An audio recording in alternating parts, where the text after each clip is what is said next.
शौर्याला न्याय देण्यासाठी जरांगेंनी दिल्लीत आंदोलन करावं अशी मागणी मृत शौर्य पाटीलच्या नातेवाईकांनी केलेली आहे, असं आवाहन त्यांनी मनोज जरांगे पाटलांना केलंय। शौर्याला न्याय मिळवण्यासाठी जरांगेंच्या पाठीशी आम्ही उभं राहणार असं देखील त्यांनी म्हटलंय।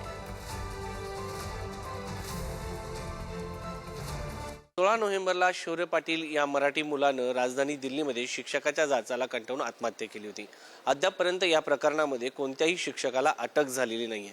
विशेष म्हणजे या विद्यार्थ्याने सुसाईड नोटमध्ये कशा पद्धतीने त्याला त्रास दिला जात होता याचा उल्लेख देखील केलेला आहे। या पार्श्वभूमीवरती या विद्यार्थ्याला आणि त्याच्या कुटुंबियाला न्याय मिळावा यासाठी मराठा आंदोलक मनोज जरांगे हे राजधानी दिल्ली या ठिकाणी आले आहेत। या संदर्भात शौर्य पाटील यांच्या कुटुंबातील काही सदस्य आहेत, त्यांच्याशी आपण चर्चा करणार आहोत।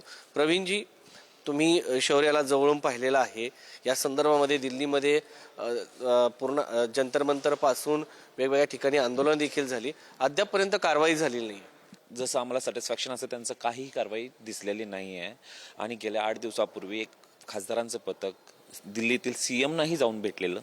त्यांनीही आम्हाला हे आश्वासन दिलेलं आहे की तुमच्या पोलिसांना हेही खडसवलेलं आहे की दिल्लीमधील कमिशनरांना की तुमच्याकडे पुरावे आहेत अटक करण्यासाठी, तरीही तुम्ही अटक करत नाही, का केली नाही।